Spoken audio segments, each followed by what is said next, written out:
네, 안녕하세요. 오늘 더불어민주당 원내대변인 노종면입니다. 오늘 브리핑할 내용은 해병대원 특검법이 거부된 상황에서 왜 특검법이 필요한지를 보여주는 관련 사건의 중요한 증거가 나왔기 때문입니다. 그와 관련된 내용 브리핑 준비된 논평 말씀드리겠습니다.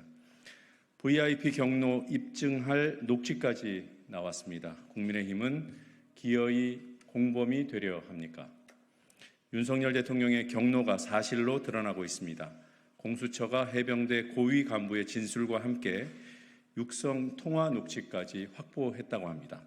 언론 보도에 따르면 해당 녹취에는 VIP 경로에 대한 언급이 담겼습니다. 특히 녹취의 장본인이 김계환 해병대 사령관이라는 사실에서 놀라움을 금할 수 없습니다.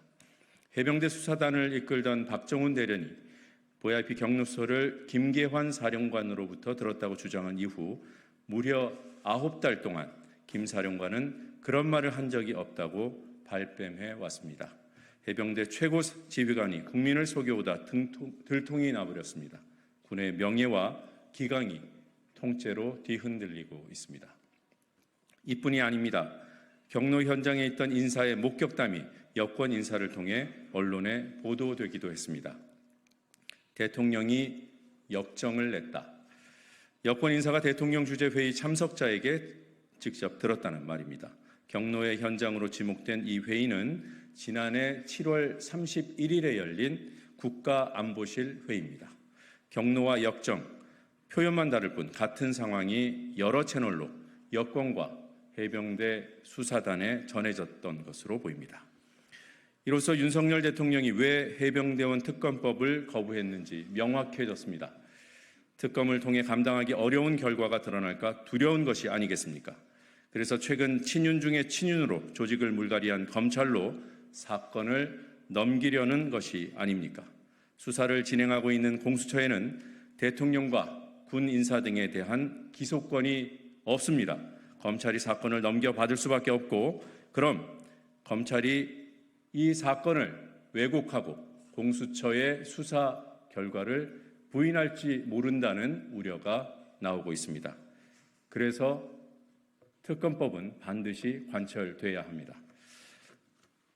젊디 젊은 해병대원을 죽음으로 몰고 간 자를 지키려고 군과 정부, 대통령실이 한통속으로 수사를 막은 것이 분명해 보입니다.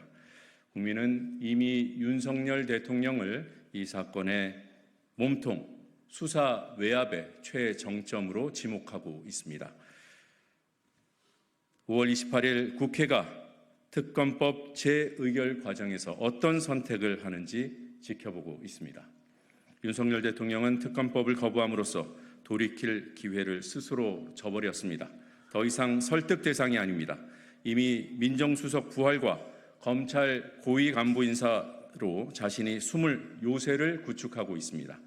이번에는 박근혜 문고리 3인방으로 불리던 정호성 전 청와대 비서관을 대통령실로 불러들였습니다. 기밀문서를 최순실 씨에게 유출한 국정농단의 주범이요, 윤석열 대통령이 특검 팀장으로 직접 구속 기소했던 인물입니다.